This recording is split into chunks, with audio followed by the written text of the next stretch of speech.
I've been meaning to put this video out for a long time now. It's crazy that 6 months already flew by, and I got a lot to say about this phone. Sneak peek, this phone is lit. So let's jump into this review.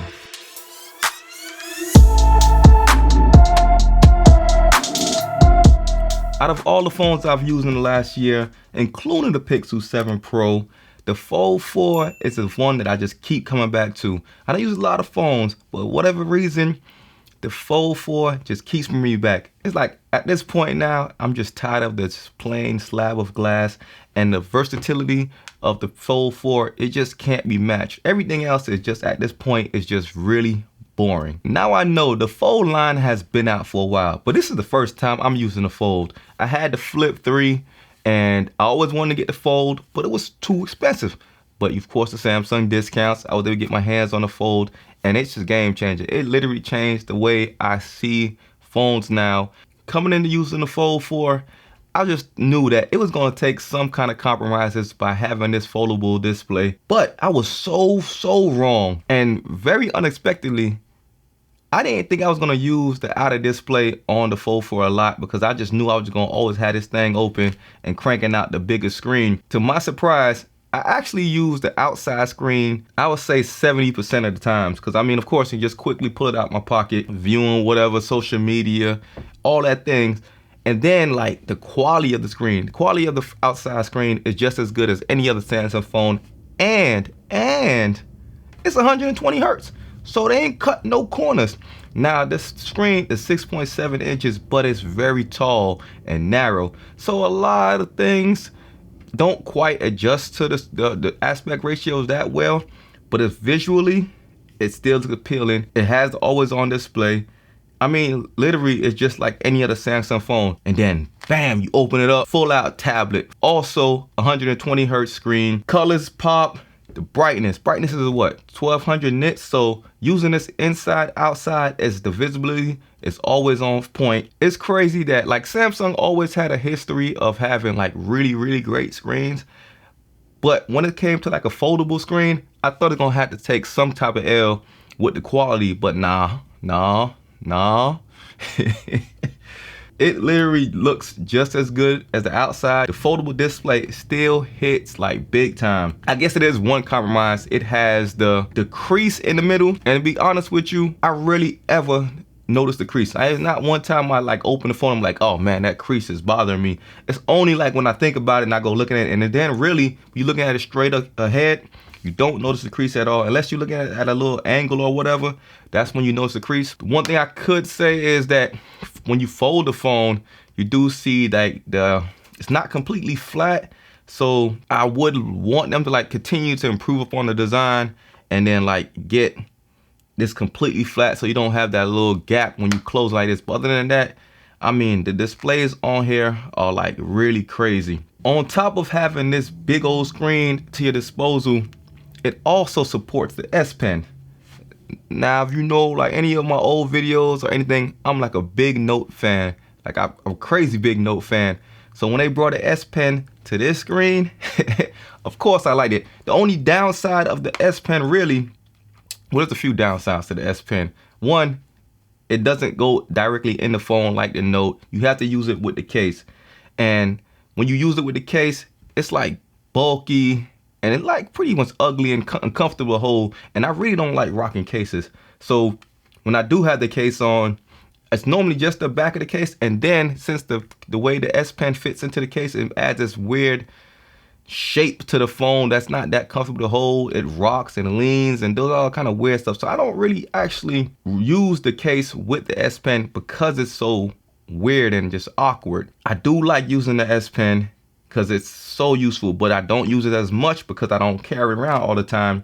And the other downside of the S Pen is it don't work on the outside screen, which is, so I understand there's two different screen technologies, and the S Pen, I guess they just had to make it to work on one. Of course, they're gonna make it work on the inside one, but I do want to continue to improve on the S Pen design to make it able to work on either the outside screen or the inside screen. Just make it work like on both, because like I said, I use this outside screen way more than I expected to.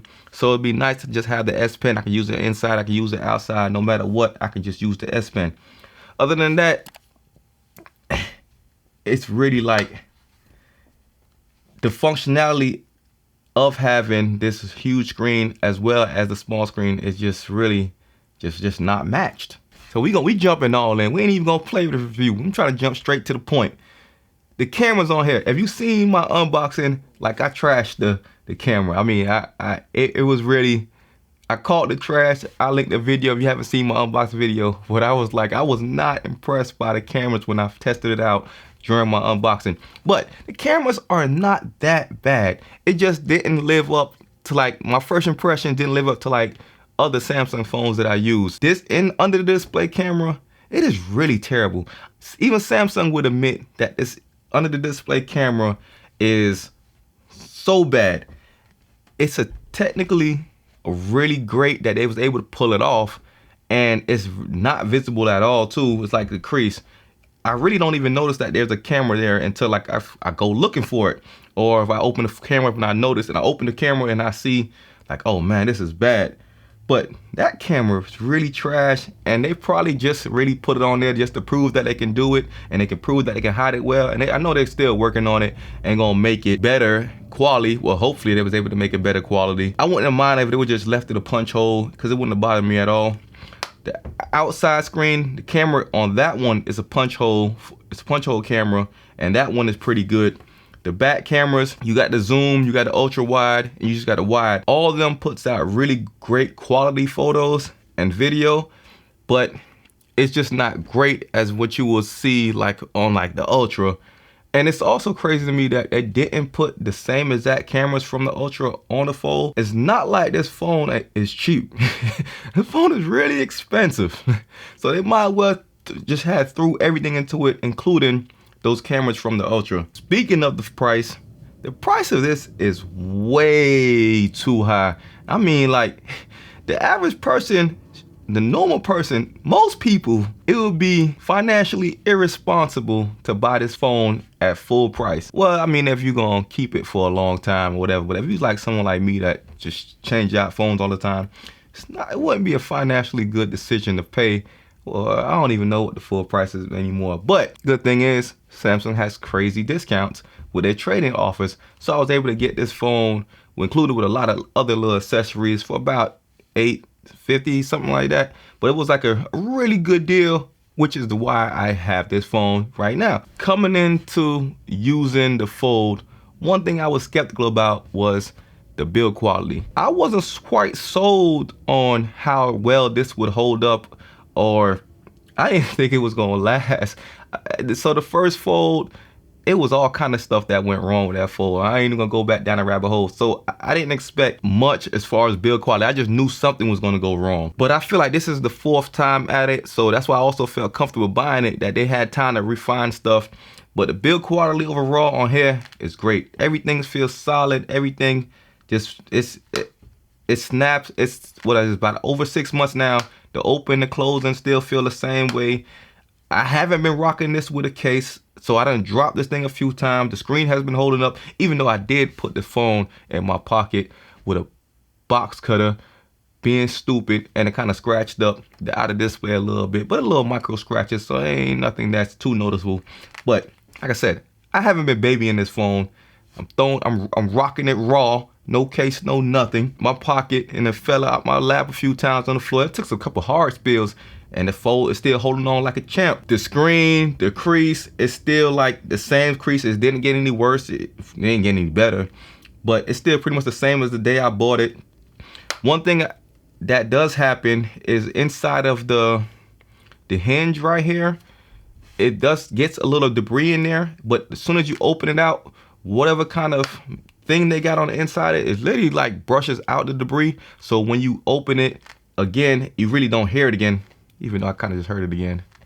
But there you go. See, after I open it now that I'm opening and closing it, I don't hear that same, like, it's like a crunching sound. Like, it's like a little crunching sound. Maybe I try to get it on camera, but you open it up and you hear like it's kind of like it's stuff stuck in there. But like I said, it seems like whatever they did, it pushes out whatever gets trapped in there. So that's cool. The phone feels good. It is a little chunky when it's closed, and definitely noticeable when I first got it, but after using the phone for about a week, I no longer notice how chunky it is. It's not only until I go to another phone, but then those phones feel weird. Those phones feel too wide because this phone is very narrow and a little thick. It's definitely on the thick side, but when you open it up, it feels great too. Still feels great in the hand. Like everything feels solid. The buttons feel solid. The cameras, like they're different. It's an expensive phone, but the quality is there. You're not gonna feel like you spent a lot of money and you got trash back. Everything on this phone is like really, really high quality. Well, other than the speakers on here are pretty weak. I mean, with a phone this big, I would expect them to have like some higher quality speakers in there, some speakers that had like a little bit more thump in there. It's like you'd think that'd be to fit like 4 or 5 speakers in a sub in there. I don't know what I was expecting, but the speakers on here could be a little better. They're loud, they're clear, but I just feel like it could have had a little bit more oomph to it. Overall, this phone is great. There is one thing that is holding this phone back, and it is the software. And I'm coming from the software in 2 standpoints. One is the OS. I mean, by now, the Samsung uses One UI, and One UI on here has been like updated to really work well with this foldable device. One UI has been working really great and been very flexible for the foldable and everything on that standpoint. Got a lot of features, One UI packs a lot of features, camera features, everything, but it has some really cool features that's specific to the Fold. But that's not my point. My thing is with One UI, and it's not specific to the Fold, it's just Samsung in general, is that we still suck with OS updates. I didn't get the Android 13 OS update until, it was almost February, if not February, but it probably was the end of January. Don't quite remember right now. It took forever to get Android 13, and I was waiting on Android 13 forever because I love Android 13 on my Pixel 7 Pro. The UI just looks so clean, the theme in it looks so clean, and I couldn't wait to get it on the Samsung phone, the Fold, because I thought it was just gonna make the phone so much better. So it finally got it, but of course it still had the One UI skin on top, and it wasn't quite the same experience because of the Samsung skin. It didn't look as clean as I hoped it to look. Well, I don't know why I hoped it to look like the Pixel phone, because that's just plain old stock Android. But it didn't look as clean, and it brought some bugs, because this phone, for the most part, been pretty bug free. Android 13 did bring some bugs, not no huge bugs, but I didn't see some like app freezes, and there's some weird UI things going on. But for the most part, it's not like any bugs that's like bothering me on a day-to-day. Back to the slow software updates. Almost February, and I was still on the November security patch. Who knows when we'll see another update. So it's like, I kind of want Samsung to kind of strip down on all of the custom changes and all that stuff to make it look like One UI, make it look a little more of stock, and maybe to get to that point where they're able to push out faster updates. Aside from the OS updates, another issue with this is the app support. It has all the apps, but when I say app support, it's like how the apps conforms to the foldable display. Dynamic support is really lacking here. Like if I have an app open on the outer display and open it up, a lot of apps just restarts and just opening up the larger screen UI instead of just like dynamically converting. Some apps do convert really well, but majority of the apps, it's either it will need to restart to load up the bigger screen UI, or it would just go into this stretched out version of the app, or it might go down to this app open up in the middle and then got these thick borders on the outside of it. This is like not a new issue, because Android been seeing this issue for a long time with Android's tablets, where we don't have a lot of developers that converted their apps to be tablet friendly. And essentially this is literally what it is. It's a tablet. So it's a larger screen, it's tablet size, and a lot of apps has not transitioned yet to having a tablet interface. And Android 13 brought, or it was like Android 12L brought dynamic UIs into the picture, and it still don't seem like a lot of apps have updated to handle that dynamic UI. The Fold 4 itself has a unique issue where, I think I touched on it earlier, where the outer screen is really narrow. So even like the normal app view, some of it is like cut off along the edges because of the aspect ratio, and apps are not conforming well to it. So some apps work, some apps don't, but some apps you like, especially like watching like a story or something on Instagram, you'll see like some of the text or some of the sides of the app just cut off on each side. So it's not like quite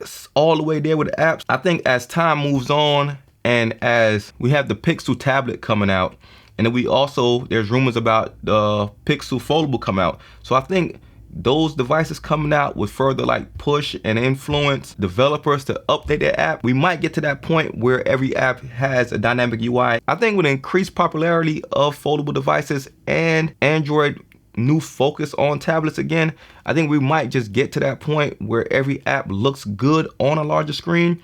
But just to wrap this up, I wanted this to be a quick review, but I don't know, it might have been way too long now. But anyway, to wrap this up, the Fold 4 is really a great phone, and it completely changed how I feel about other phones, and I'm really glued to this thing. What makes this phone so great is there's just so much more room to grow. I mean, adding the S Pen support, changing the design to make the handle go completely flat, updating the app support.